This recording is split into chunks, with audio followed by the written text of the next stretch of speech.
आपको सबको नमस्कार। केंद्र सरकार ने एक बहुत ऐतिहासिक निर्णय लिया है दिल्ली के सभी इंडस्ट्रियल एरियाज़ के लिए। हमने कुछ साल पहले ये प्रस्ताव केंद्र सरकार को भेजा था और अभी एक दो दिन पहले केंद्र सरकार ने ये नोटिफिकेशन जारी किया है।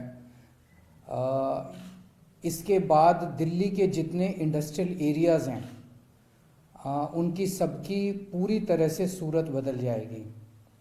अभी तक दिल्ली के अंदर इंडस्ट्रियल एरियाज़ में मोटे मोटे तौर पे मैन्युफैक्चरिंग एक्टिविटी अलाउड होती थी। तो बहुत सारी मैन्युफैक्चरिंग इंडस्ट्रीज़ लगी हुई हैं दिल्ली में।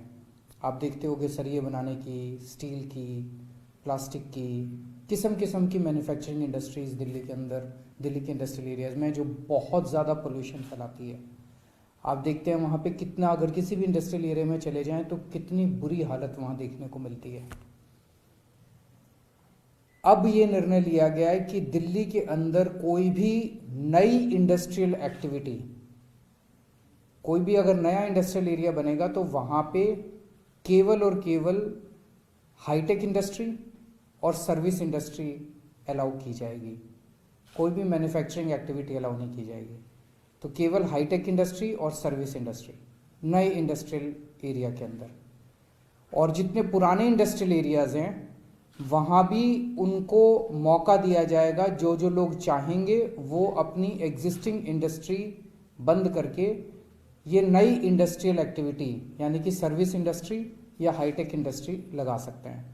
तो धीरे धीरे हमें उम्मीद है कि आने वाले समय के अंदर ये जितनी मैन्युफैक्चरिंग इंडस्ट्री है ये सब बंद हो जाएगी और धीरे धीरे सर्विस इंडस्ट्री और नई इंडस्ट्रियल एक्टिविटी, नए हाईटेक इंडस्ट्री लगनी चालू हो जाएगी। इसमें क्या क्या चीज़ें आती हैं आप अगर देखेंगे, ये लिस्ट अगर देखेंगे तो इसमें चार्टर्ड अकाउंटेंट अपने ऑफिस खोल सकते हैं, लॉयर्स अपने ऑफिस खोल सकते हैं, मीडिया के लोग अपने ऑफिस खोल सकते हैं, सॉफ्टवेयर इंडस्ट्री यहाँ पे लग सकती है, उसके बहुत ऑफिस खुल सकते हैं, computer hardware and software industry and industries doing systemic integration, industries integrating and manipulating the interfaces of computers and telecom facilities, IT service industry है, internet and email service providers, ITES industry है, customer interaction services, call centres, email help desk, back office processing, finance and accounting, insurance claims, HR services, business process outsourcing, knowledge industry, software extension, media की industry वो खुल सकते हैं, media के office, TV and video programme production, photo composing and desktop publication, publishing services, audio visual services, R&D की हर तरह की R&D की सर्विसेज खुल सकती हैं, लॉयर्स के ऑफिस खुल सकते हैं, चार्टर्ड अकाउंटेंट्स के ऑफिस खुल सकते हैं, आर्किटेक्ट्स के ऑफिस खुल सकते हैं, इंजीनियरिंग के ऑफिस खुल सकते हैं, एड एजेंसीज अपने ऑफिस खोल सकती हैं, market research and public opinion services खुल सकते हैं, प्लेसमेंट सर्विसेज खुल सकते हैं, इक्विटी रिसर्च सर्विसेज खुल सकती हैं, वोकेशनल ट्रेनिंग के ऑफिसेज, एजुकेशनल इंस्टीट्यूट्स खुल सकते हैं। तो अब एक तरह से ये जितनी सर्विस इंडस्ट्री, दिल्ली को अगर हम समझने की कोशिश करें, दिल्ली की मेन इकोनॉमी सर्विस बेस्ड है, मैन्युफैक्चरिंग बेस्ड नहीं है। तो अभी तक दिल्ली का मेनली अर्थव्यवस्था सर्विस बेस्ड इंडस्ट्री से चलती है।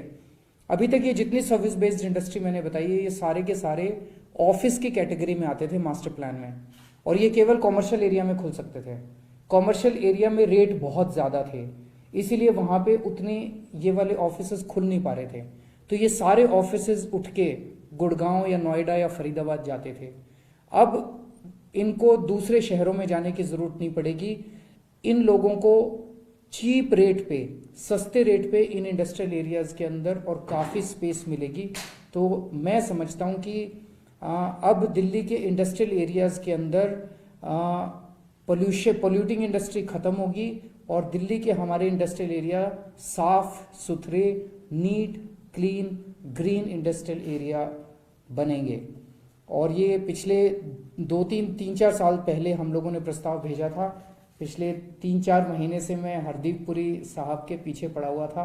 मैं पर्सनली आज उनका शुक्रिया अदा करना चाहता हूं, हरदीप पुरी साहब का, जिन्होंने ये ऐतिहासिक कदम दिल्ली के लिए उठाया है और आने वाले समय में पोल्यूशन को ख़त्म करने के लिए और दिल्ली को साफ़ सुथरा और सुंदर बनाने के लिए ये कदम बहुत ही निर्णायक कदम होगा, बहुत ही महत्वपूर्ण कदम होगा। नमस्कार।